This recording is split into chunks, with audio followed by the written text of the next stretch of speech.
નમસ્કાર મિત્રો, મારું નામ વિક્રમ છે.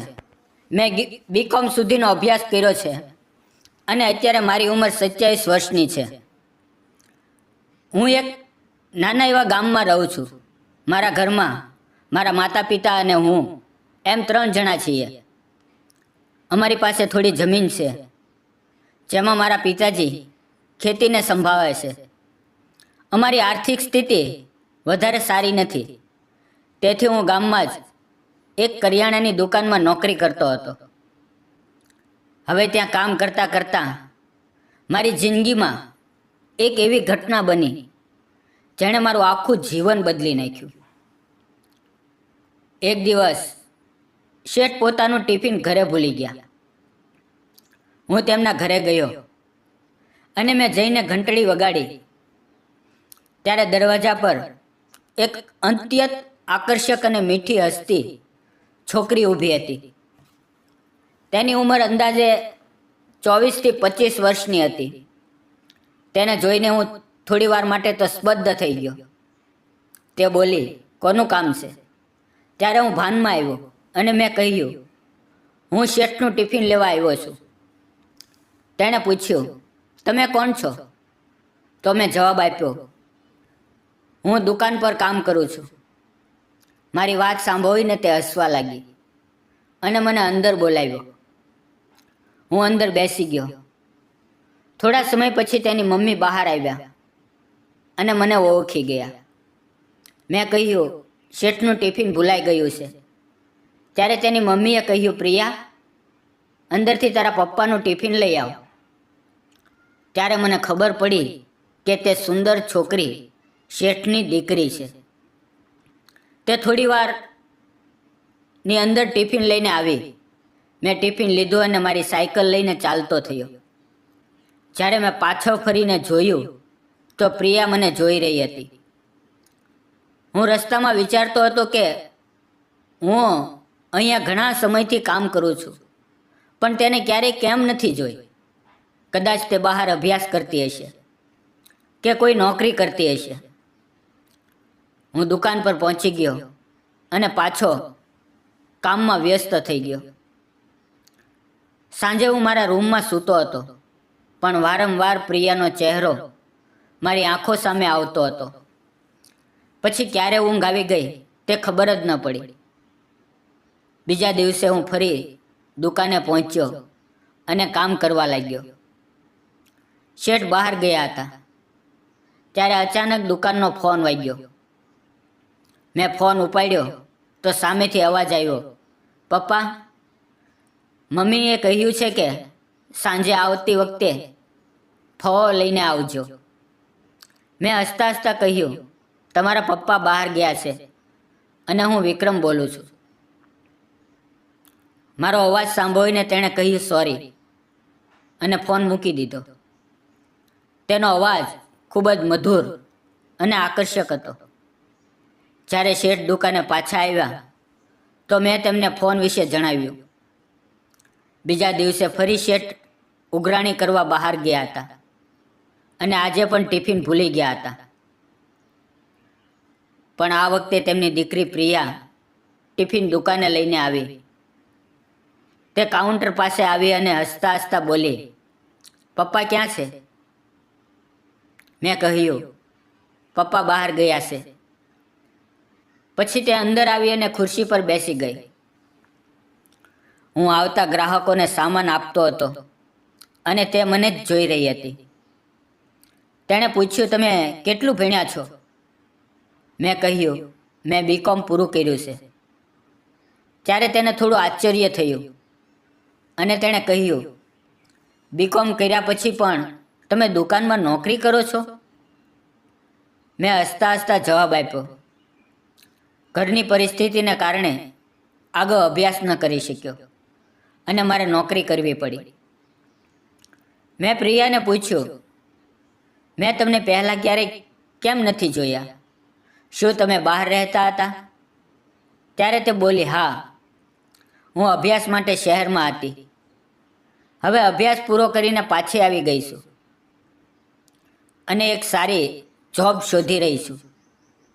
અમે બંને વાતો કરી રહ્યા હતા ત્યારે તેના પિતાજી અંદર આવ્યા.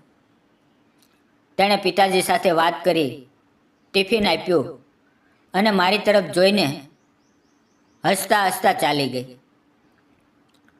આ રીતે થોડા દિવસો વીતી ગયા.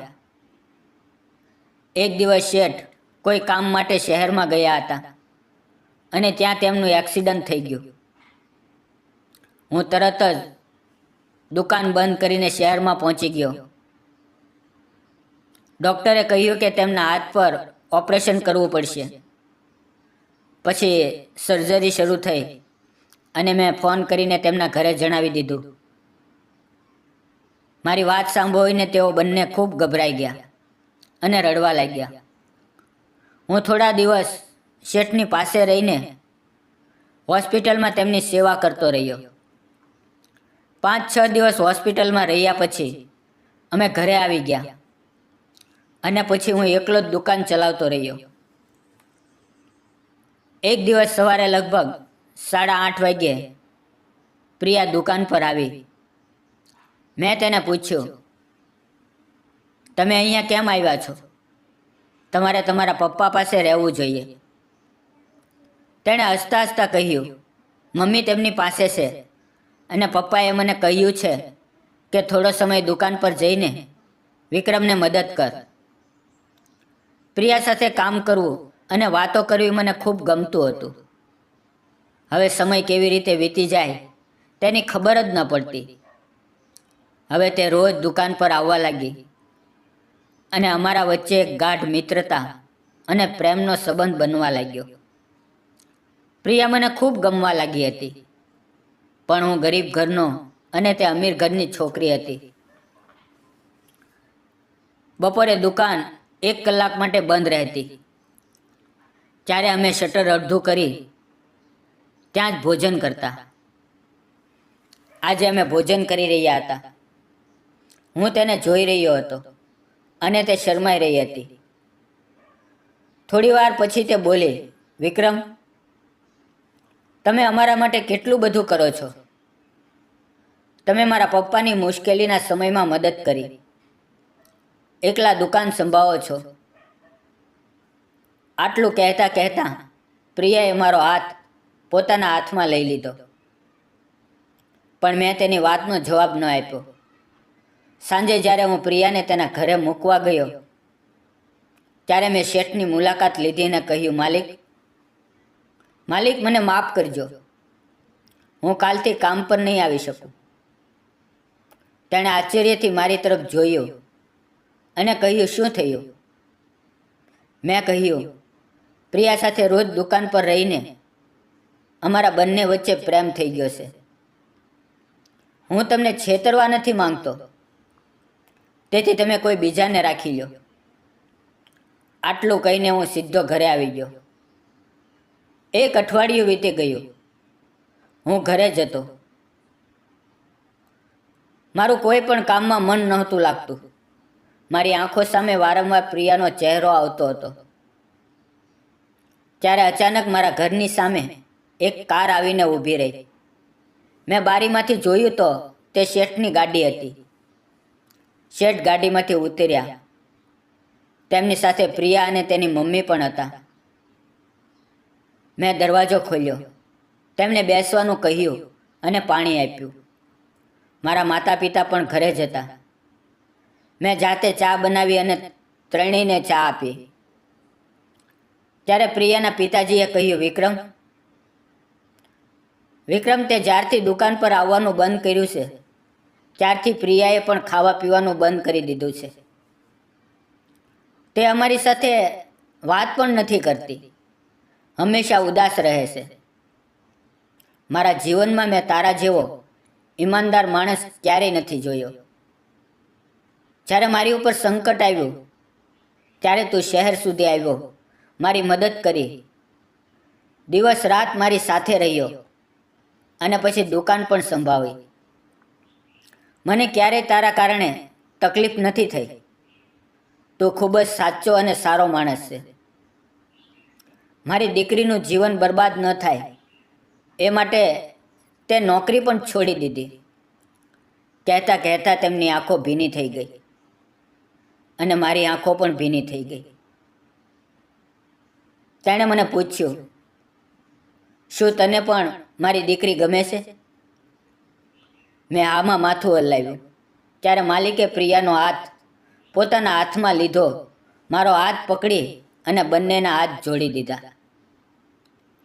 પ્રિયા મારી તરફ જોઈ રહી હતી. તેની આંખોમાં પણ આંસુ હતા. શેઠ બોલ્યા, આજથી પ્રિયા તારી છે. હું અને પ્રિયા બંને માતા પિતાના ચરણોમાં વંદન કરવા ઝૂકી ગયા. તેઓએ અમને આશીર્વાદ આપ્યા અને માથા પર હાથ ફેરવ્યો. થોડા દિવસમાં અમારા લગ્ન મિત્રો ધામધૂમથી થયા.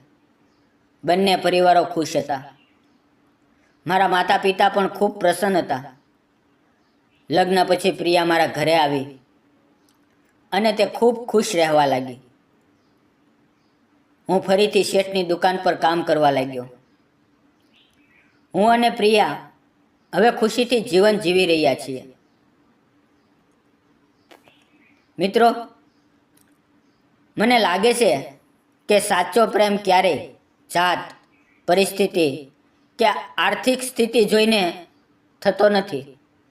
વિક્રમની ઈમાનદારી, તેની સેવા અને તેની નિષ્ઠાને પ્રિયાના પિતાજીએ ઓળખી અને પોતાની દીકરીનું ભવિષ્ય ધન દોલતની જગ્યાએ એક સારા માણસના હાથમાં સોંપવાનું યોગ્ય સમજ્યું. આ જ અસલી માનવતા છે. આજના સમયમાં લોકો પૈસા, હોદ્દો અને સમાજની રાહ જોઈને નિર્ણય કરે છે, પરંતુ અસલી અર્થ એ છે કે માણસ કેવો છે. પ્રેમ હંમેશા ઈમાનદારીથી કરો. કોઈનો ભરોસાને તોડશો નહીં, કારણ કે માણસ પ્રેમથી નહીં પરંતુ પોતાની સચ્ચાઈ અને ઈમાનદારીથી દિલ જીતે છે. જો તમને અમારી પ્રેમ કહાની ગમી હોય તો વાર્તાને લાઈક કરો, ચેનલને શેર કરો અને હા, કોમેન્ટ જરૂર કરજો અને જતાં જતાં સબસ્ક્રાઈબ કરવાનું ભૂલશો નહીં. ફરી મળશું મિત્રો એક નવા વિડીયો સાથે. ત્યાં સુધી આવજો અને વિડીયો પૂરો જોવા બદલ આપ સૌ મિત્રોનો દિલથી ખૂબ ખૂબ ધન્યવાદ મિત્રો.